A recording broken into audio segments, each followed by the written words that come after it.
Hello दोस्तों, स्वागत है आपका क्रिक टाइम आउट 11 चैनल में। और आज जो हम मैच कवर करने वाले हैं वो है England women tour of south Africa. और ये पहला टी20 मैच होने वाला है जो होने वाला है 24 नवंबर को शाम के 5:30 बजे इंडियन स्टैंडर्ड टाइम के हिसाब से। अब जो सबसे इंपॉर्टेंट बात है वो ये कि आपको हमारा crick time out 11 YouTube channel subscribe कर लेना है। वहां पे आपको डेली बेसिस पे मैचेस का वीडियो और अपडेट्स मिलता रहेगा। और साथ ही साथ आपको हमारा crick time out 11 Telegram channel join कर लेना है। तो कोई भी लाइव अपडेट जैसे टॉस रिजल्ट, पिच रिपोर्ट, कोई भी प्लेयर टीम के अंदर आता है, कोई भी प्लेयर टीम से बाहर जाता है और फैंटेसी साइट्स की टीम, ये सारी इन्फॉर्मेशन आपको हमारे टेलीग्राम चैनल पे मिलती रहेगी। तो इसलिए हमारे दोनों सोशल मीडिया अकाउंट्स को जरूर से ज्वाइन कर लें। अब बात कर लेते हैं मैच वेन्यू और पिच एनालिसिस की। तो मैच होने वाला है बफेलो पार्क ईस्ट लंदन में और पिच यहाँ की बैलेंस रहती है नेचर में और बैटर्स को ज्यादा एडवांटेज रहता है। लेकिन जैसे जैसे गेम आगे बढ़ता जाता है ना, वैसे वैसे पिच थोड़ा सा स्लोअर साइड पे होता जाता है, तो आपको इस बात का ध्यान रखना है। बात कर ले कुछ प्रीवियस स्कोर्स की। तो हम बात करें थर्ड लास्ट मैच, उसमें वेस्ट इंडीज वुमेन ने बनाए 94 रन 6 विकेट पे 20 ओवर्स में, और इंडिया वुमेन 95 रन 2 विकेट पे आराम से चेस कर गया, वो भी 13.5 ओवर में 3 विकेट पेस को 6 विकेट स्पिन को मिले थे। फिर बात करते हैं नेक्स्ट मैच की। वहां इंडिया वुमेन ने बनाया 109 रन 4 विकेट के नुकसान पे। साउथ अफ्रीका वुमेन आराम से चेस कर गया 113 रन 18 ओवर्स में 5 विकेट के नुकसान पे। उस मैच में पेस को 2, स्पिन को 7 विकेट मिले थे। फिर बात करते हैं नेक्स्ट मैच की। वहां साउथ अफ्रीका वुमेन ने बना 155 रन 6 विकेट के नुकसान पे और श्रीलंका वुमेन 156 बना के आराम से चेस कर गई। उस मैच में पेस को 6, स्पिन को 6 विकेट्स मिले थे। और बात करें यहाँ पे एवरेज स्कोर की, तो वहां 130 से 150 के बीच में एवरेज स्कोर रहता है और ऐसे ही अराउंड आपको रन देखने को मिलेगा। बात कर ले अगर हेड टू हेड रिकॉर्ड की, तो दोनों टीमों ने 25 मैचेस खेले हुए हैं, जिसमें से 20 इंग्लैंड ने जीते हुए हैं, 4 साउथ अफ्रीका ने जीते हुए हैं, एक मैच में नो रिजल्ट था। रीसेंट फॉर्म की बात करें तो साउथ अफ्रीका वर्ल्ड कप में काफी ज्यादा अच्छा परफॉर्म करके आ रही है। वहीं इंग्लैंड का वर्ल्ड कप कैंपेन इतना ज्यादा अच्छा नहीं गया था टी20 वाला, तो लेकिन ऑन पेपर्स दोनों ही टीम अच्छी दिख रही है और आपको एक अच्छा मैच देखने को मिलना चाहिए। बात कर लेते हैं साउथ अफ्रीका वुमेन के प्लेइंग स्क्वाड की।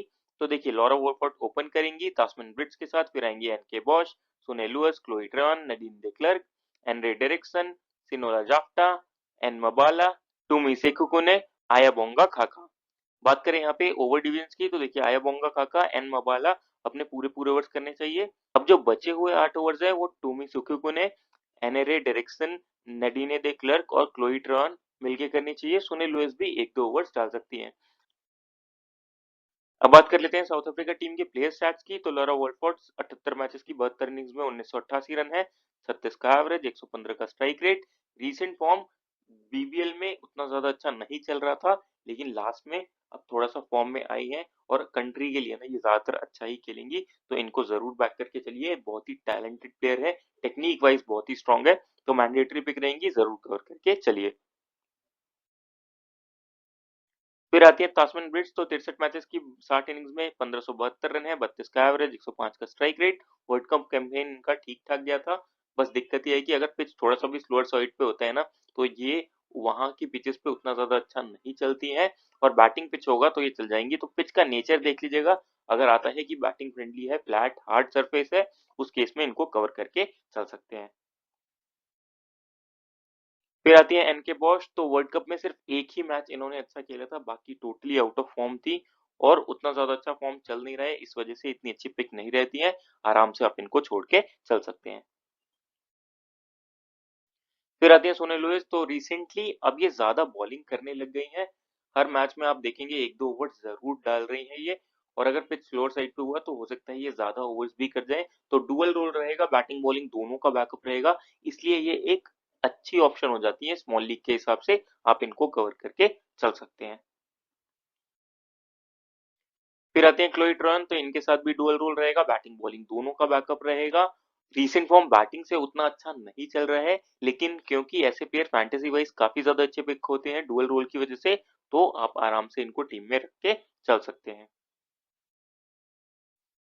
फिर आती है नडीने डेक्लर्क। तो 62 मैचेस की 43 इनिंग्स में 534 रन है, 25 का एवरेज, 103 का स्ट्राइक रेट, 46 विकेट ले रखे हैं। तो इनका भी वही केस है, डुअल रोल रहेगा, बैटिंग बॉलिंग दोनों का बैकअप देंगी और बॉलिंग में ना ये डेथ में भी बॉलिंग कर जाती है, तो अच्छी पिक रहेंगी। अगर रीसेंट फॉर्म की बात करें ना तो डब्ल्यूबीएल बीबीएल में इनको इतना मौका नहीं मिला है, लेकिन जब-जब मौका मिला है तब तक इन्होंने ब्रिस्बेन हीट के लिए विकेट्स निकाले हैं।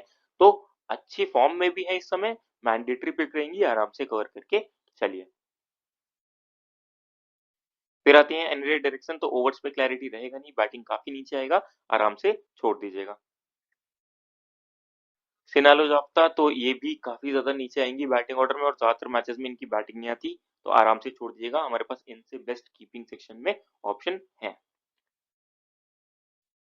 फिर आती है एन मबाला, तो 58 मैचेस में 50 विकेट ले रखे हैं, रीसेंट फॉर्म काफी ज्यादा अच्छा चल रहा है, विकेट टेकिंग ऑप्शन ये रहती है और अगर पिच ड्राई साइड पे हुआ ना तो आपको 2-3 विकेट्स भी लेके जाके दिला सकती है, इसलिए अच्छे पिक रहेंगी, जरूर कवर करके चलिएंगे। फिर आती है टीमी सिकोको ने, तो 37 मैचेस में 38 विकेट ले रखे हैं, रीसेंट फॉर्म इनका भी अच्छा चल रहा है, लगातार विकेट लेती हुई आ रही हैं और इनके भी डेथ में बॉलिंग करने के चांसेस बनते हैं, तो मोस्ट प्रोबेबली एक आध ओवर ये डेथ में लेके आनी चाहिए और अगर साउथ अफ्रीका फर्स्ट बॉलिंग करता है ना तो वहां पे ये भी एक ठीक ठाक पिक हो जाएंगी। आप चाहे तो इनको स्मॉल लीग में भी ट्राई करके चल सकते हैं। फिर आती है आया बोंगा खाका, तो 63 मैचेस में 50 विकेट ले रखे हैं, रीसेंट फॉर्म उतना ज्यादा अच्छा नहीं है, वर्ल्ड कप स्टार्टिंग अच्छी करी थी लेकिन उसके बाद उतना ज्यादा अच्छा वर्ल्ड कप इनका गया नहीं, विकेट टैली में ज्यादा थी नहीं, लेकिन फिर भी डेथ में बॉलिंग करेंगी तो इस वजह से ये अच्छे पिक हो जाती हैं, आप आराम से इनको लेके चल सकते हैं। अब बात कर लेते हैं इंग्लैंड वुमेन की स्क्वाड की, तो मिया बूचे ओपन करेंगी डैनी वाइट हॉज के साथ, फिर आएंगी Nat Sciver Brunt, Alice Capsey, Heather Knight, Amy Jones, Freya Kemp, Sophia Clifton, Sarah Glenn, Charlie Dean और लॉरेन बेल। बात करें यहाँ पे ओवर डिवीजन की तो देखिए चार्ली डीन, सोफिया क्लिस्टन और NAT Sciver Brent most probably अपने पूरे पूरे ओवर करने चाहिए, ये हो गए 12 ओवर्स। अब जो बचे हुए 8 ओवर्स हैं वो फ्राया कैम्प, सैरा ग्लेन और लॉरेन बेल मिलके करनी चाहिए, इसमें भी लॉरेन बेल और सैरा ग्लेन के ज्यादा ओवर्स होनी चाहिए, फ्राया कैम्प के खाते में 2 ही ओवर्स के करीब जाने चाहिए। बात करें डेथ ओवर्स की तो देखिए 3 बॉलर्स मिलकर यहाँ पे डेथ ओवर्स डालते हैं, नैट सिवर ब्रेंट भी डालती हैं, सोफिया क्लिस्टोन भी डालती हैं और चार्ली डीन भी डेथ में डालती हैं, तो आपको इस बात का ध्यान रखना है। बात करें इंग्लैंड टीम के प्लेयर स्टैट्स की तो मिया बुशे 39 मैचेस की 32 इनिंग्स में 645 रन है, 24 का एवरेज, 121 का स्ट्राइक रेट। तो बैटिंग विकेट होता है, फ्लैट एंड हार्ड विकेट आता है अगर पिच रिपोर्ट में, तो उस केस में इनको ले लीजिएगा क्योंकि वहां पे ये अच्छा परफॉर्म करके जाएंगी, जहां विकेट थोड़ा सा भी स्लोअर साइड पे होता है वहां इनको बैटिंग में दिक्कत आती है और उस केस में फिर इनके चलने के चांसेस थोड़े से कम रहते हैं, तो ये सिचुएशन बेस्ड पिक होंगी। अगर आप देख रहे हैं कि पिच रिपोर्ट ऐसा आया है कि बॉल बल्ले पे आसानी से आ रही है तब इनको डिफॉल्ट अपनी टीम में रख लीजिएगा। फिर आती है डैनी व्हाइट हॉर्स, तो अभी बीबीएल में उतना ज्यादा अच्छा फॉर्म नहीं चल रहा था, एक ही इनिंग्स में या 2 इनिंग्स में परफॉर्म करके आई हैं, इस वजह से कॉन्फिडेंस थोड़ा सा इनका डाउन होएगा, डगमगाया होगा, लेकिन जो वर्ल्ड कप कैंपेन था ना वो इनका काफी ज्यादा अच्छा गया था, टफ पिचेस पे भी लगातार ये अच्छे नॉक्स मार के आ रही थी, तो अगर बैटिंग विकेट होगा ना तो इनको जरूर कवर करके चल लीजिएगा, अगर विकेट थोड़ा सा स्लोअर साइड पे होता है तो भी आप इनको ट्राई कर सकते हैं, उतनी टैलेंटेड है ये कि आपको 30-40 रन बना के दिए जाए, तो फिलहाल के लिए अभी मैं इनको एवरेज ऑप्शन में कंसीडर करके चल रहा हूँ, स्मॉल लीग के हिसाब से ग्रैंड लीग में जरूर ट्राई कर लीजिएगा। फिर आती है एलिस कैप से, तो फॉर्म बैटिंग से काफी ज्यादा खराब चल रहा है, डब्ल्यूबीपीएल में बॉलिंग कर रही थी काफी ज्यादा, 4 ओवर्स ऑलमोस्ट अपने पूरे कर रही थी, अब क्योंकि फ्रेया कैंप भी खेल रही हैं तो इनके बॉलिंग करने के चांसेस और भी कम रहेंगे, तो देख लीजिएगा अगर as a six bowling option ये खेलती है तो उस केस में कवर करिएगा, नहीं तो बैटिंग से उतनी अच्छे पिक नहीं रहेंगी, आराम से छोड़ सकते हैं।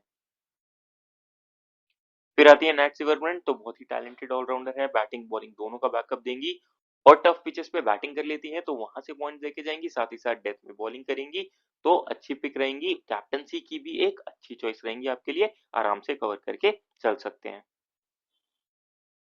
फिर आती है हैदर नाइट, तो बैटिंग इस फॉर्मेट में काफी नीचे आता है इंग्लैंड के लिए, लेकिन टेक्निक वाइज ये भी काफी ज्यादा स्ट्रॉन्ग प्लेयर है और अभी डब्ल्यूबीबीएल जो हुआ वहां पे काफी ज्यादा अच्छा परफॉर्म करके आ रही है, तो अगर इंग्लैंड फर्स्ट बैटिंग करता है उस केस में आप इनको ट्राई कर सकते हैं, सेकंड बैटिंग के केस में अगर ऐसा हुआ कि साउथ अफ्रीका का बैटिंग ऑर्डर कोलैप्स कर रहा है तो उस केस में इंग्लैंड का टॉप ऑर्डर ही चेस कर जाएगा, तो उस वजह से सेकंड बैटिंग के केस में उतनी अच्छी पिक नहीं रहती है, फर्स्ट बैटिंग के केस में आप रिस्क ले सकते हैं।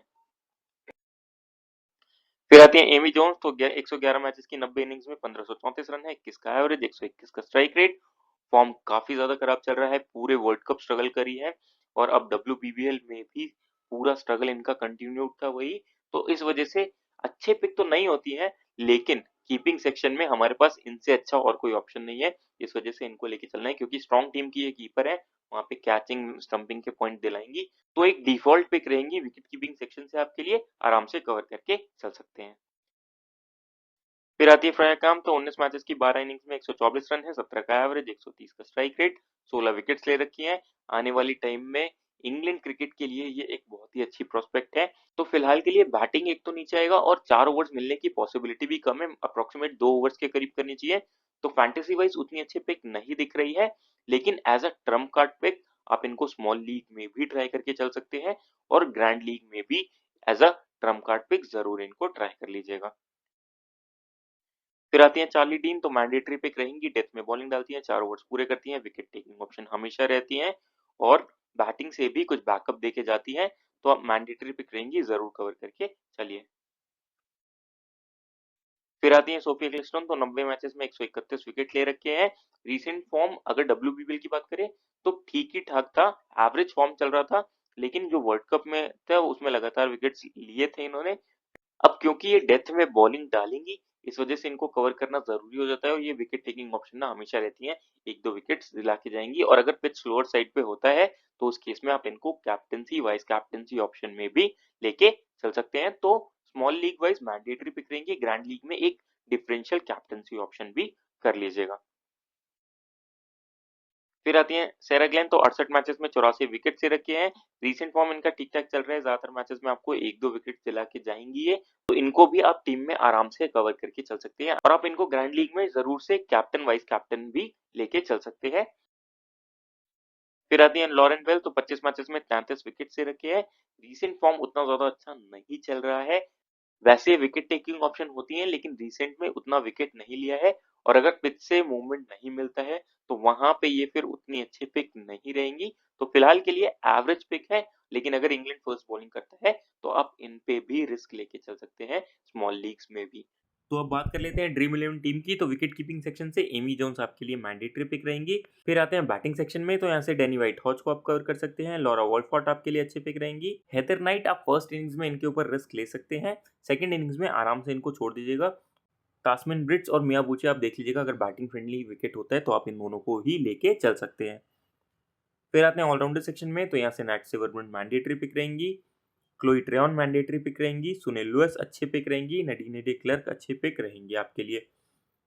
एलिस कैप से क्योंकि बैटिंग से फॉर्म अच्छा नहीं चल रहा है इसलिए मैं इनको नहीं करके चल रहा हूँ। इंग्लैंड के लिए उतने ज़्यादा बॉलिंग ऑप्शन रहते हैं कि ये बॉलिंग करने के चांसेस इनके थोड़े से कम रहेंगे। सिक्स बॉलिंग ऑप्शन अगर खेलती हैं तो आप उस केस में कवर करके चल सकते हैं, फिलहाल के लिए मैं इनको अभी छोड़ के चल रहा हूँ। फिर आते हैं बॉलिंग सेक्शन में, तो यहाँ से सोफी एक्सट्रॉन मैंडेटरी पिक रहेंगी, सेरा ग्लेन मैंडेटरी पिक रहेंगी, एन मबाला आपके लिए मैंडेटरी पिक रहेंगी और चार्ली डीन आपके लिए मैंडेटरी पिक रहेंगी ऑप्शन रहेंगी। बात करें कैप्टन वाइस कैप्टन की ऑप्शन आपके लिए सबसे अच्छी सोफी एक्लेस्टोन रहेंगी।